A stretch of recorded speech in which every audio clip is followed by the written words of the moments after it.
Olá, meus companheiros de leitura. Tudo bem com vocês? Boa quarta-feira! E, gente, deixa eu ser honesta, hoje eu estou gravando exatamente na quarta-feira, dia 14, às 8h37. Estou começando a gravação. Eu nem ia gravar essa semana, ia deixar um recado para vocês para aguardar até a semana que vem, porque nesse final de semana eu vou participar de um festival de dança em São Paulo, o Essência. Vou levar as minhas alunas e tá uma correria com ensaio e preparativos. Mas eu consegui um tempinho, eu acho que eu vou conseguir gravar pelo menos o de hoje, pelo menos o Ramsés. Então eu já vou me desculpar com vocês, porque eu estou devendo a gravação do Dewey, Um Gato Entre Livros, da última sexta-feira, e provavelmente eu vou falhar com vocês que ouvem, que assistem o Brumas de Avalon e o Dewey também dessa semana. Mas semana que vem eu coloco um extra aí pra gente, tá bom? Então vamos começar, que é pra não parar mais. Capítulo 17. Como base militar que guardava o acesso para a Síria, a fortaleza de Megido erguia-se no topo de uma colina visível à distância. Única elevação no meio de uma planície verdejante parecia impenetrável. Paredes de pedra, meias, altas torres quadradas, palanques de madeira, portas largas e grossas. A guarnição era formada por egípcios e sírios fiéis ao faraó, mas seria possível acreditar nas mensagens oficiais que afirmavam que a fortaleza não caíra nas mãos dos insurretos? Ramsés estava descobrindo uma paisagem pouco habitual. Colinas elevadas e cobertas de árvores, carvalhos de troncos nodosos, ribeiras lodosas, pântanos, uma terra por vezes arenosa. Um país difícil, hostil e fechado, distante, muito distante da beleza do Nilo e da doçura dos campos egípcios. Por 2 vezes, uma manada de javalis atacara os batedores egípcios, por estes terem perturbado o sossego de uma fêmea e dos filhotes. Atrapalhados por uma vegetação densa e selvagem, os cavaleiros tinham dificuldade de passar pelo emaranhado de moitas e por entre os troncos das grandes árvores dispostas em fileiras apertadas. Em contrapartida, estes inconvenientes apresentavam um panorama apreciável: a abundância de pontos de água e de caça. Ramsés deu ordem para pararem, mas sem montarem as tendas. Com os olhos fixos na fortaleza de Megido, esperava o regresso dos batedores. Setaô aproveitou para tratar dos doentes e administrar-lhes as poções. Repatriados os feridos graves, o exército só dispunha agora de homens em boa forma física, com exceção de alguns que sofriam com o calor e com o frio, ou com distúrbios gástricos. Preparações à base de briônia, cominhos e rícino eliminavam esses pequenos problemas. A título preventivo, continuavam a consumir alho e cebola, cuja variedade, madeira de serpente, proveniente da orla do deserto oriental, era a preferida de Setaô. Lotus acabava de salvar um burro picado numa pata por uma serpente aquática que ela conseguira capturar. Para ela, a viagem à Síria finalmente tornava-se interessante, pois até agora apenas encontrara espécimes já conhecidos. Este último, apesar da sua pouca quantidade de veneno, era uma novidade. 2 soldados vieram fazer apelo aos talentos da Núbia, com o pretexto de também terem sido vítimas de um réptil. 2 sonoras bofetadas castigaram-lhes a mentira. Quando Lotus retirou de um saco a cabeça soviante de uma víbora, os dois correram para suas tendas. Passaram-se mais de 2 horas. Com autorização do rei, cavaleiros e carreiros haviam se apeado, e os soldados de infantaria sentaram-se no chão, protegidos por alguns vigias. Os batedores partiram há muito tempo, exclamou Asha. Concordo com você, disse Ramsés. Como vai o seu ferimento? Está cicatrizado. Este Setaou é um verdadeiro mago. O que pensa deste lugar? Não me agrada. À nossa frente o espaço está livre, mas há pântanos. De um lado e de outro, florestas de carvalhos, arbustos e ervas altas. As nossas tropas estão muito dispersas. Os batedores ainda não voltaram, afirmou Ramsés. Ou foram abatidos ou estão prisioneiros no interior da fortaleza. E isso significaria que Megido caiu nas mãos do inimigo e não tem intenção de se render. Esta praça forte é a chave da Síria do Sul, lembrou Ramsés. Mesmo que os hititas se tenham fechado lá dentro, temos o dever de reconquistá-la. E não se tratará de uma declaração de guerra, considerou Asha, mas da recuperação de um território que pertence à nossa zona de influência. Podemos, portanto, atacar a qualquer momento e sem avisar. Juridicamente, permanecemos no âmbito de uma rebelião a sufocar, sem qualquer relação com um confronto entre estados. Aos olhos dos países circundantes, a análise do jovem diplomata não deixava de ser pertinente. Avise os generais para prepararem o ataque. Asha não teve tempo de puxar as rédeas de seu cavalo. De um denso bosque à esquerda do rei, saiu um grupo de cavaleiros a galope, que se lançou sobre os carreiros egípcios parados. Muitos foram trespassados pelas curtas lanças, e vários cavalos ficaram com as pernas ou o pescoço cortado.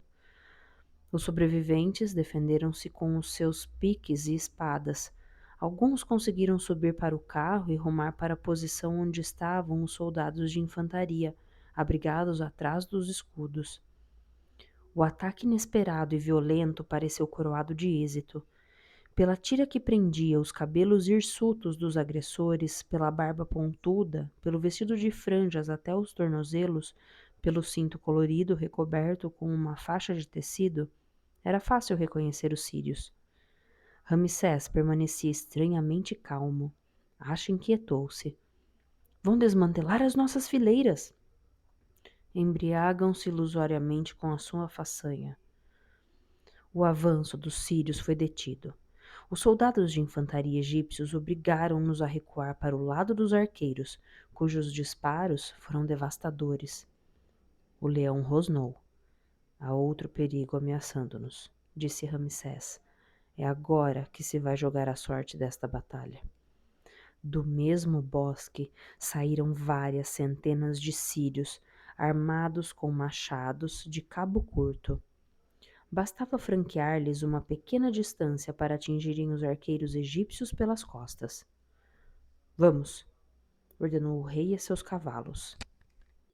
Ao ouvirem a voz do dono, os dois animais compreenderam que deveriam usar o máximo da sua energia. O leão saltou e Asha e cerca de 50 carros o seguiram. O confronto foi de uma violência incrível. Com as garras, a fera dilacerou a cabeça e o peito dos audaciosos que se aproximavam do carro de Ramsés, enquanto o rei, disparando flechas e mais flechas, trespassava corações, gargantas e testas. Os carros rolavam sobre os feridos e os soldados de infantaria que acorreram em socorro puseram os sírios em fuga. Ramsés notou um estranho guerreiro que corria na direção do bosque.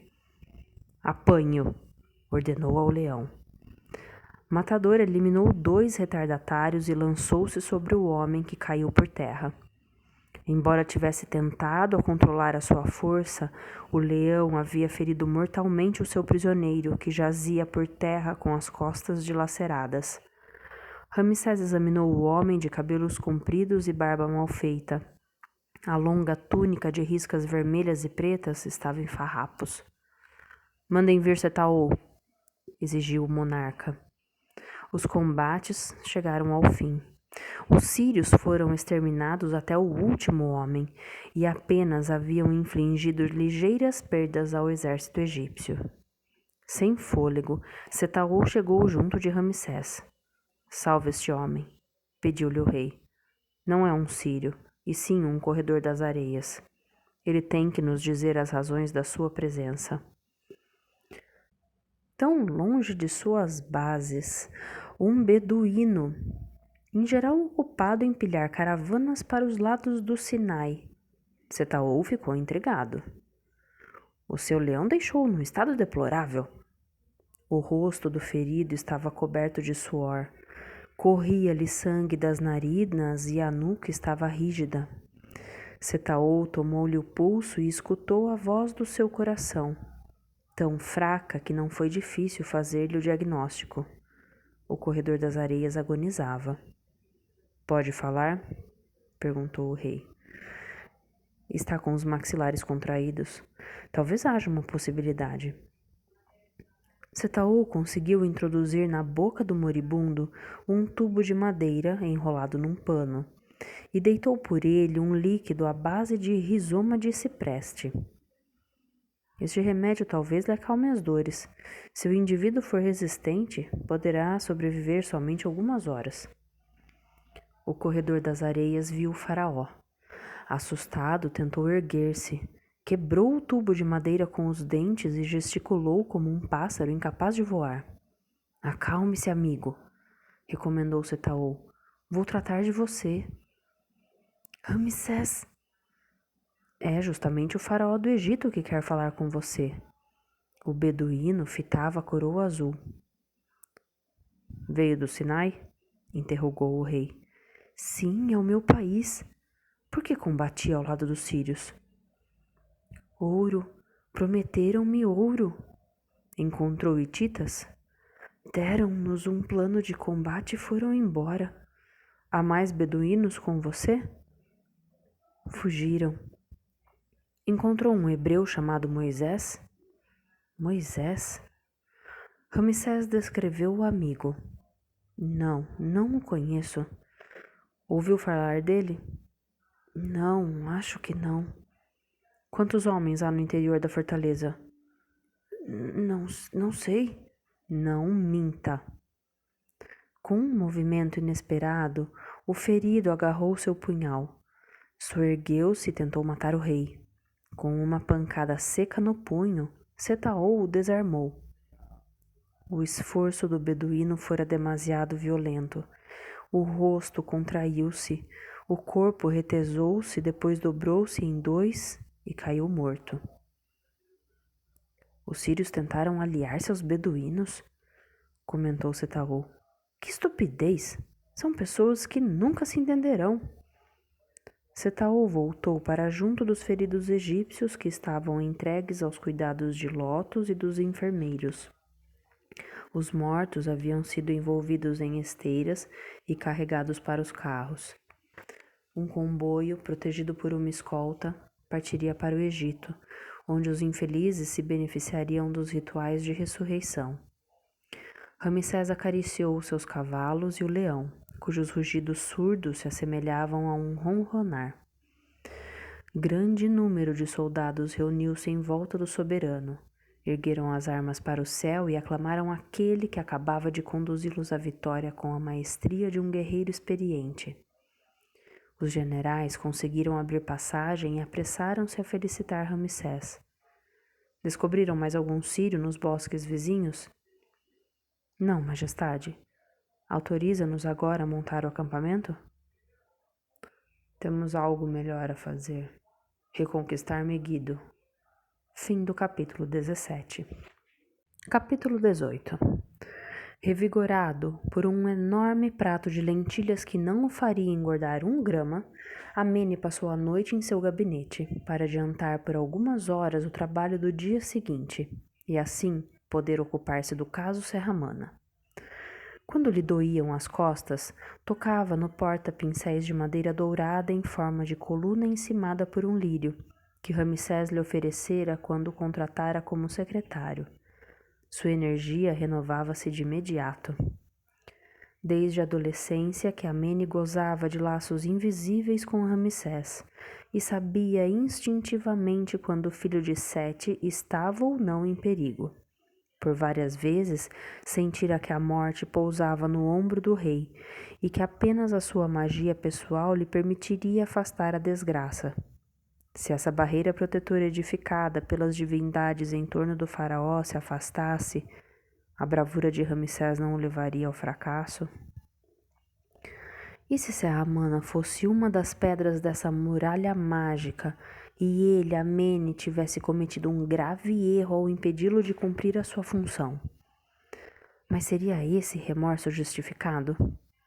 A acusação baseava-se em grande parte no testemunho de Nenofar, a amante de Serramana. Por isso, Amene pedira à guarda que trouxesse a mulher para poder interrogá-la melhor. Se ela havia mentido, obrigá-la-ia a dizer a verdade.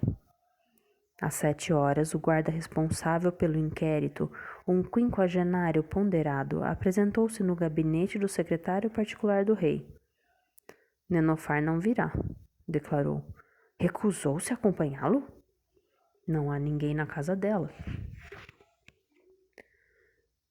Vivia no local que havia indicado? Segundo a vizinhança, sim, mas abandonou a casa há vários dias. Sem dizer para onde ia? Ninguém sabe de nada. Revistaram o alojamento? Sem resultado. Até mesmo as arcas de roupa estavam vazias, como se ela não quisesse deixar qualquer vestígio de sua existência. O que sabe sobre ela? É uma jovem muito leviana, ao que parece. Dizem as más línguas que vive dos seus encantos. Devia então trabalhar numa casa de cerveja. Não era esse o caso. Fiz as investigações necessárias. Havia homens que a visitavam? A vizinhança diz que não, mas muitas vezes estava ausente, principalmente à noite. É preciso reencontrá-la e identificar os seus eventuais empregadores. Havemos de conseguir. Procurem-na. O guarda saiu, e Amene releu as tabuazinhas de madeira sobre as quais Serramana escrevera ao seu cúmplice Tita o texto que provava a sua culpabilidade. Na calma de seu gabinete, àquela hora matinal em que o espírito estava fresco, surgiu-lhe uma hipótese. Para verificar a sua veracidade, tinha que aguardar o regresso de Acha. Erguida sobre um promontório rochoso, a fortaleza de Megido impressionou o exército egípcio espalhado pela planície. Devido às altas torres, fora necessário fabricar grandes escadas, e não seria fácil colocá-las encostadas às muralhas. Flechas e pedras podiam dizimar qualquer grupo de assalto. Com Acha a seu lado, Ramsés deu a volta à Praça Forte, conduzindo seu carro a grande velocidade, de forma a não se tornar um alvo fácil para os arqueiros. Nenhuma flecha fora disparada contra ele. Nenhum arqueiro aparecera nas ameias. Ficarão escondidos até o último momento, declarou Acha. Assim não desperdiçarão nenhuma das suas armas. A melhor solução seria vencê-los pela fome. As reservas de Megido lhes permitiriam manter-se durante vários meses, e não há nada mais desesperante do que um cerco interminável. Com assaltos sucessivos, perderemos muitos homens. Considera-me tão insensível a ponto de não pensar senão em mais uma vitória? A glória do Egito não ultrapassa a sorte dos homens? Todas as existências são preciosas para mim, Acha. O que está planejando agora? Disporemos nossos carros em torno da fortaleza, à distância de tiro, e os nossos arqueiros eliminarão cada sírio que for surgindo nas ameias. 3 equipes de voluntários colocarão as escadas, protegendo-se com os escudos. E se Megido for inconquistável? Tentemos primeiro conquistá-la. Refletir já com o fracasso em mente é assumir a derrota. A energia que emanava de Ramsés deu um novo dinamismo aos soldados. Os voluntários apresentaram-se em grande número e os arqueiros empurravam-se uns aos outros para se instalarem nos carros que cercariam a Praça Forte. Lugar silencioso e inquietante. Levando ao ombro as compridas escadas, as colunas de infantaria avançaram em passadas aceleradas e nervosas em direção às muralhas. Quando as estavam erguendo, os arqueiros sírios apareceram na torre mais alta e esticaram os seus arcos. Nenhum deles, porém, teve tempo de ajustar o disparo. Ramsés e os arqueiros egípcios abateram-nos. Uma segunda leva de defensores de cabelos hirtuços, presos por uma tira e barba pontiaguda, o substituíram. Os sírios conseguiram lançar algumas flechas, que felizmente não atingiram nenhum egípcio. O rei e os seus arqueiros de elite os eliminaram. Medíocre resistência, declarou o velho general a Setaol. Parece que esses sírios nunca combateram. Tanto melhor. Assim terei menos trabalho e talvez possa consagrar uma noite a Lotus. Essas batalhas me esgotam. Os soldados haviam começado a subir quando surgiram cerca de 50 mulheres. O exército egípcio não tinha por hábito massacrar mulheres e crianças. Todas seriam levadas para o Egito com suas respectivas mães, como prisioneiras de guerra, e lá se tornariam trabalhadoras de grandes propriedades agrícolas. Depois de mudarem de nome, seriam integradas na sociedade egípcia. O velho general ficou consternado. E eu que julgava já ter visto tudo. Essas infelizes são loucas. 2 sírias ergueram um braseiro acima da borda da muralha e despejaram-no direto sobre os soldados que se preparavam para subir. Os carvões em brasa roçaram os guerreiros egípcios colados aos degraus das escadas. As flechas dos arqueiros acertaram os olhos das mulheres, que despencaram da muralha. As substitutas, com um novo braseiro, tiveram a mesma sorte. Superexcitada, uma das mulheres colocou brasas em sua funda, fê-la girar e atirou-as para longe. Uma das brasas atingiu a coxa do velho general, que caiu com a mão crispada na queimadura. Não toque na queimadura, recomendou Setaol. Fique parado e deixe-me agir. Erguendo o saiote, o encantador de serpentes urinou sobre a queimadura. Tanto ele quanto o general sabia que a urina, ao contrário da água de poço ou de um rio, era um recurso esterilizante, pois limpava uma chaga sem perigo de infecção. A seguir, foi colocado numa maca e transportado para a tenda hospital. Os soldados atingiram as ameias vazias. Nenhum sírio à vista. Alguns minutos mais tarde, a grande porta da fortaleza de Megido foi aberta. Em seu interior, viam-se apenas algumas mulheres e crianças aterrorizadas. Os sírios tentaram fazer-nos recuar lançando todas as suas forças numa batalha fora da fortaleza, constatou Asha. A manobra poderia ter dado resultado, considerou o rei. Mas eles não o conheciam, Ramsés. Quem pode gabar-se de me conhecer, meu amigo? Uma dezena de soldados começou a pilhar o tesouro da fortaleza, abarrotado de peças de baixela em alabastro e estatuetas de prata. Um rugido do leão os dispersou. Prendam esses homens, decretou Ramsés, que os locais de moradia sejam purificados e defumados. O rei nomeou um governador, encarregado de escolher os oficiais e os homens de tropa que passariam a residir em Megido. Havia nos armazéns provisões suficientes para várias semanas, e já um grupo de tropa saía em busca de caça e de rebanhos. Ramsés, Asha e o novo governador reorganizaram a economia da região. Os camponeses, sem saberem quem era o seu senhor, haviam interrompido os trabalhos do campo.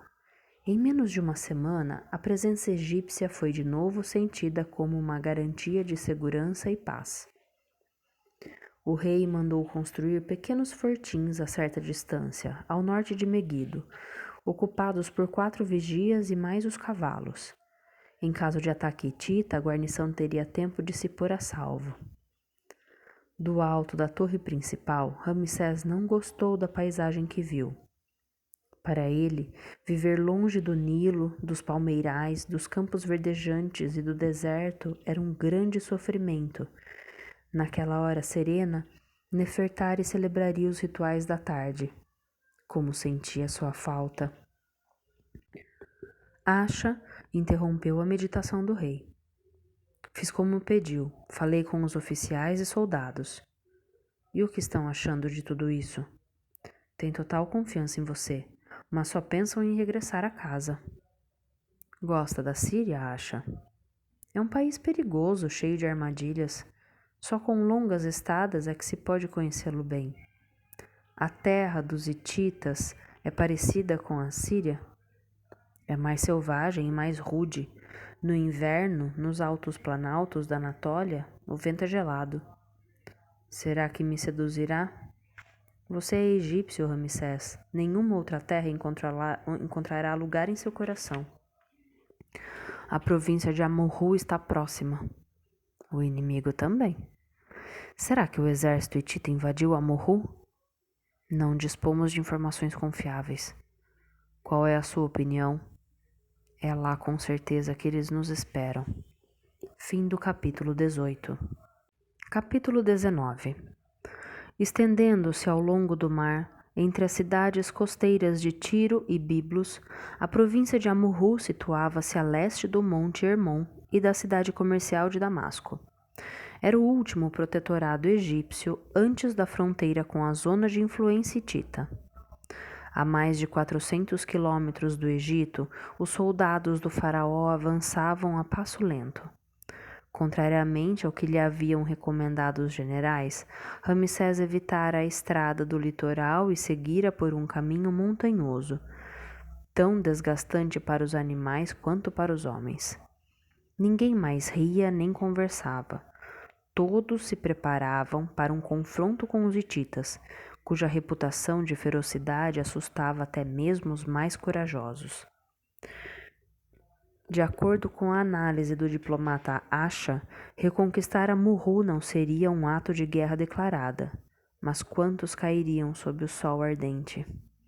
Muitos esperaram que o rei se contentasse com Megido e tomasse o caminho de volta, mas Ramsés concedera apenas um breve repouso ao seu exército antes de lhe impor este novo esforço. Um batedor passou a galope pela coluna e estacou bruscamente na frente de Ramsés. Estão ali no fim do caminho, entre a falésia e o mar. São muitos, várias centenas de homens armados com lanças e arcos, todos ocultos atrás dos arbustos. Como estão vigiando a estrada do litoral, nós os apanharemos pelas costas. São hititas? Não, majestade. São habitantes da província de Amurru. Ramsés estava perplexo. Que nova armadilha preparariam ao exército egípcio? Leve-me até lá. O general de cavalaria interpôs-se. O faraó não deve correr semelhante risco? O olhar de Ramsés relampejou. Devo ver, julgar e decidir. O rei seguiu o batedor. Os dois homens terminaram o trajeto a pé e enveredaram por um terreno inclinado em que se encontravam rochedos instáveis. Ramsés imobilizou-se. O mar, a estrada que seguia ao longo dele, a profusão de arbustos, os inimigos emboscados, a falésia. Não havia lugar para forças hititas emboscadas, mas o horizonte era limitado por outra falésia. Não estariam dezenas de carros anatólios camuflados a alguma distância dali, prontos para intervir a toda velocidade? Ramsés tinha na mão a vida dos seus soldados, eles próprios a garantia da segurança do Egito. Vamos espalhar-nos, murmurou. Os soldados de infantaria do príncipe de Amurru meneavam as cabeças para espantar o sono. Logo que os primeiros egípcios surgissem do sul pela estrada do litoral, seriam abatidos de surpresa.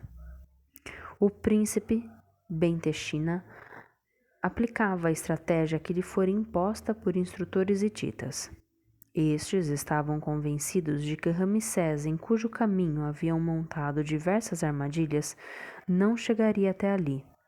E, se chegasse, as suas forças estariam de tal forma reduzidas que uma última arapuca acabaria com elas facilmente.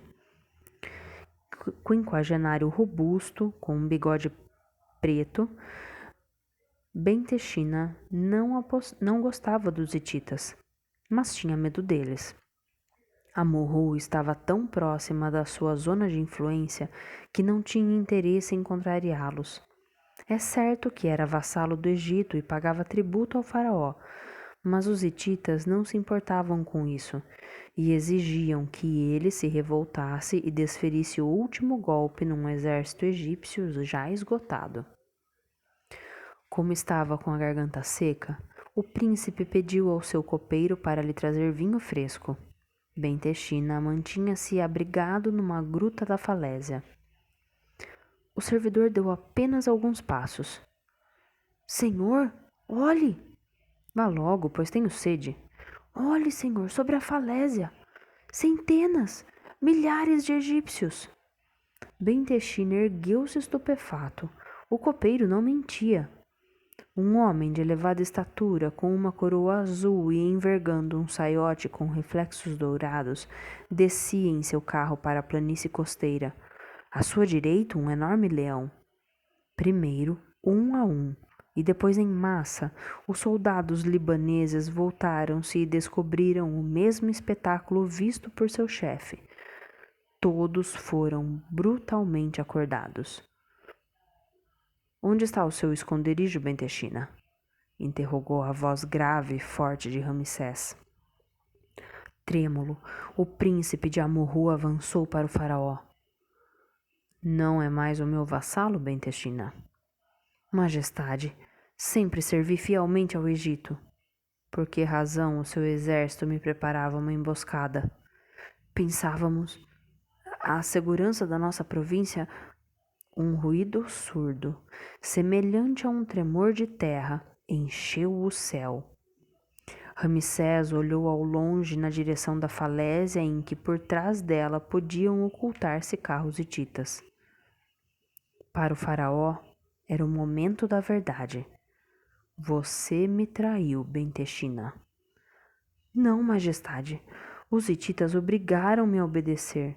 Se tivesse recusado, eles massacrariam a mim e ao meu povo. Esperávamos que viesse para sermos libertados do seu jugo. Onde estão? Partiram, convencidos de que o seu exército chegaria aqui em farrapos, se tivesse conseguido ultrapassar as inúmeras armadilhas montadas ao longo do caminho. Que ruído estranho é esse? É o ruído das grandes vagas que se erguem do mar, rolam sobre os rochedos e se desfazem de encontro à falésia. Os seus homens estavam preparados para uma batalha.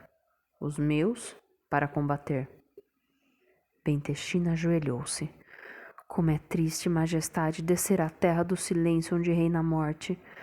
O homem desperto adormece aí para sempre, ficando adormecido o dia inteiro.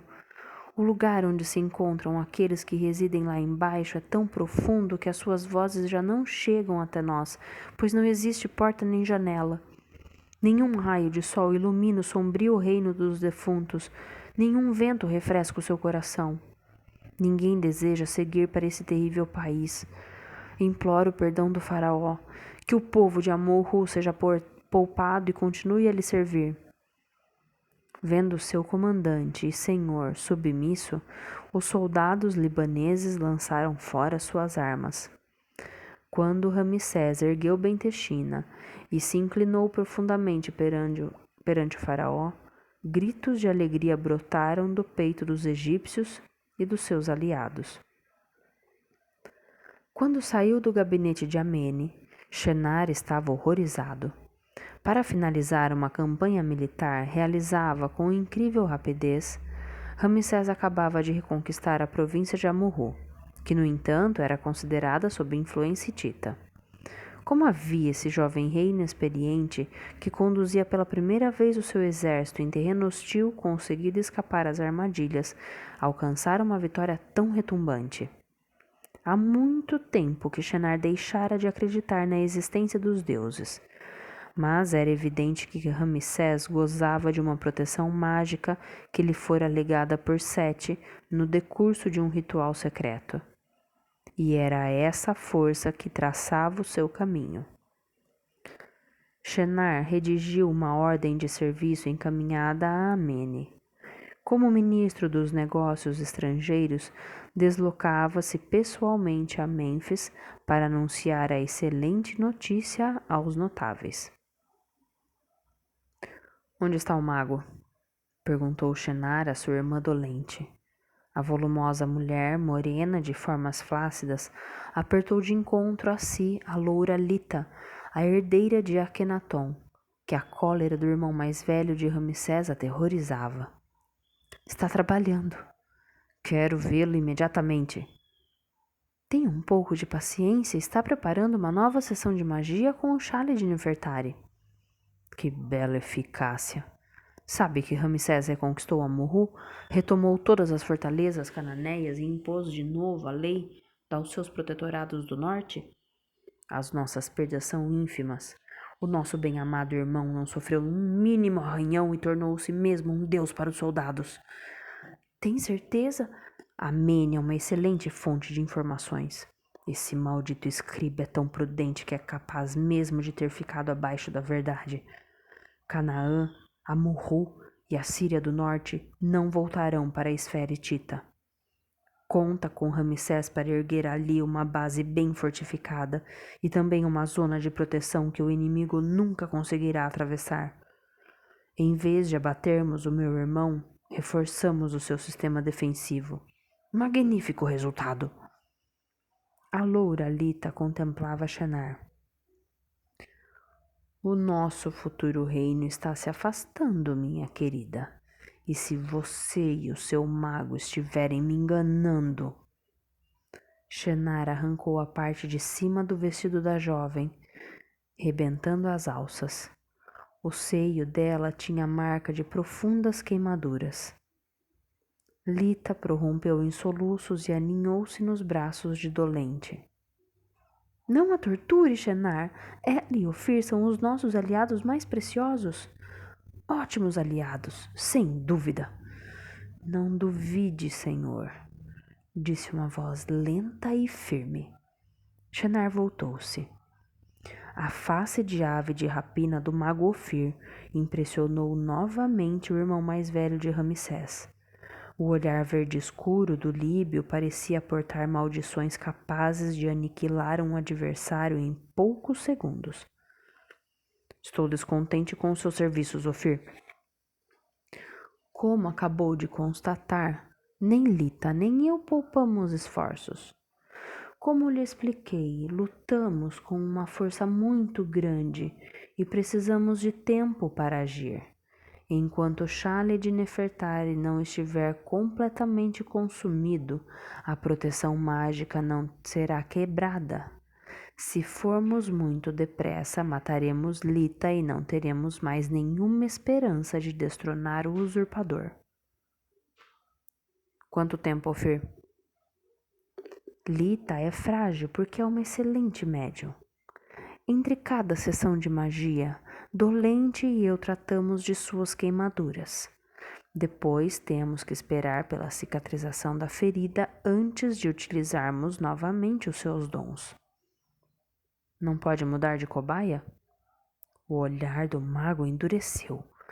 Lita não é uma cobaia, mas sim a futura rainha do Egito, sua esposa. Há vários anos que se prepara para esse combate implacável, do qual sairemos vencedores. Ninguém poderia substituí-la. Já compreendi. Mas a glória de Ramsés aumenta constantemente. Em algum momento a desgraça pode pôr-lhe um fim. O meu irmão não é um homem vulgar. Está sendo animado por uma estranha força. Tenho consciência desse fato, Sr. Shenar. É por isso que apelo para os recursos mais ocultos da minha ciência. A precipitação seria um grave erro. No entanto, Shenar ficou com os olhos fixos nos lábios de Ofir. No entanto, tentarei uma ação fulminante contra Ramsés. Um homem vitorioso torna-se muito seguro de si e baixa as guardas. Aproveitaremos num momento de fraqueza. Fim do capítulo 19. Capítulo 20. A província de Amurru estava em festa. O príncipe Bentechina fizera questão de celebrar de forma espalhafatosa a presença de Ramsés e a volta à paz. Solenes declarações de fidelidade haviam sido inscritas em papiros, e o príncipe comprometera-se a entregar o mais depressa possível, por barco, troncos de cedros que seriam erguidos na frente das colunas dos templos do Egito. Os soldados libaneses transbordavam de amizade pelos seus homólogos egípcios. O vinho corria solta e as mulheres da província reconquistada souberam fascinar os seus protetores. Encantados, mesmo não se deixando iludir por aquela alegria forçada, Setaú e Lotus tomaram parte das festividades e tiveram a felicidade de encontrar um velho feiticeiro apaixonado por serpentes. Embora os espécimes locais fossem desprovidos de boa quantidade especial de veneno e de uma agressividade superior às das víboras que viviam no Egito, os dois especialistas trocaram alguns segredos da profissão. Apesar da excelente acolhida, Ramsés não se sentiu à vontade. Bentechina considerou essa atitude como necessária à gravidade que o faraó, o homem mais poderoso do mundo, devia conservar em qualquer das circunstâncias. Todavia, essa não foi a opinião de Acha. Ao término de um banquete que reunira os oficiais superiores do Egito e de Amurru, Ramsés retirara-se para o terraço do palácio principesco, onde Bentechina alojara o seu ilustre hóspede.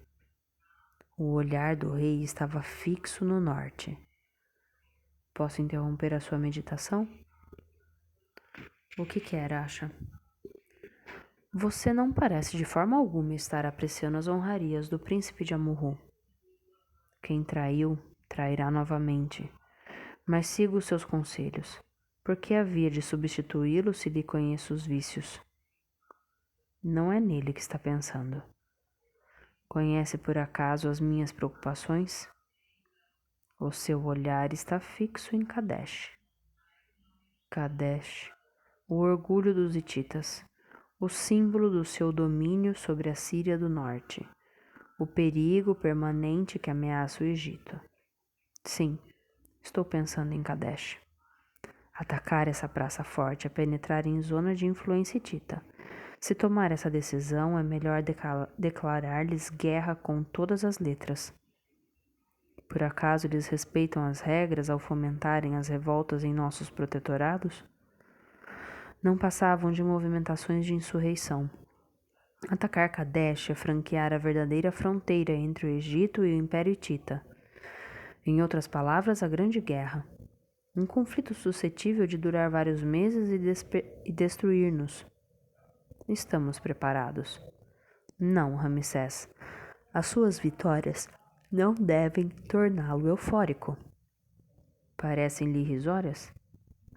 Você venceu apenas guerreiros medíocres, e os de Amurru entregaram suas armas sem combater. Com os hititas será diferente. Além disso, os nossos homens estão esgotados e anseiam por regressar ao Egito. Entrar agora num conflito de tal envergadura nos levaria ao desastre. O nosso exército está assim tão fraco? Nossos corpos e espíritos estavam preparados para uma campanha de reconquista, não para o ataque a um império cujo poderio militar é superior ao nosso. A sua prudência não está sendo perigosa? A batalha de Kadesh acontecerá, se é esse seu desejo, mas tem que saber prepará-la. Tomarei a minha decisão esta noite. A festa havia terminado. De madrugada, a palavra de ordem havia circulado pelas casernas.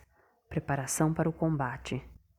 2 horas mais tarde, Ramsés apresentou-se no seu carro, puxado por seus 2 fiéis cavalos. O rei envergava a couraça de combate. Muitos estômagos se apertaram. Teria fundamento o rumor insensato que corria? Atacar Kadesh, marchar sobre a indestrutível cidade hitita, chocar-se de frente com bárbaros de uma crueldade sem igual? Não, O jovem monarca não podia ter concebido plano tão insensato. Herdeiro da sabedoria do pai, respeitaria a zona de influência adversária e optaria por consolidar a paz. O rei passou as tropas em revista. Os rostos estavam tensos e inquietos, do mais jovem soldado ao veterano mais experiente. Todos mantinham-se imóveis, com os músculos retesados. Das palavras que o faraó iria pronunciar, dependeria o resto das suas existências. Setaou, que detestava paradas militares, estava deitado de barriga para baixo em sua carroça e deixava-se massagear por Lotus, cujos seios nus afloravam as suas omoplatas. O príncipe Bentechina estava confinado em seu palácio, incapaz de devorar os bolos com creme de que costumava empanturrar-se no desjejum. Se Ramsés declarasse guerra aos hititas, a província de Amurru serviria de base recuada ao exército egípcio, e seus habitantes seriam alistados como mercenários. Vencido Ramsés, os hititas poriam a região a ferro e fogo. Acha tentou adivinhar-lhe as intenções, mas o rosto de Ramsés permaneceu impenetrável. Terminada a inspeção, Ramsés girou o seu carro. Por instantes, os cavalos pareceram dirigir-se para o norte, para Kadesh. O faraó voltou-se, porém, para o sul, para o Egito. Setaou barbeou-se com uma navalha de bronze, penteou-se com o pente de madeira de dentes desiguais, untou o rosto com uma pomada para afastar os insetos, limpou as sandálias e enrolou a esteira. Não era elegante como acha, mas fazia questão de se mostrar mais bem apresentável do que o habitual, apesar das risadas cristalinas de Lotus. Depois que o exército egípcio, entusiasmado, tomara o caminho de volta, Setaou e Lotus finalmente arranjaram tempo para fazer amor na carroça. Os soldados de infantaria não paravam de entoar canções à glória de Ramsés, enquanto os ocupantes dos carros, a arma nobre, se contentavam em assoviar. A totalidade dos militares partilhava a mesma convicção.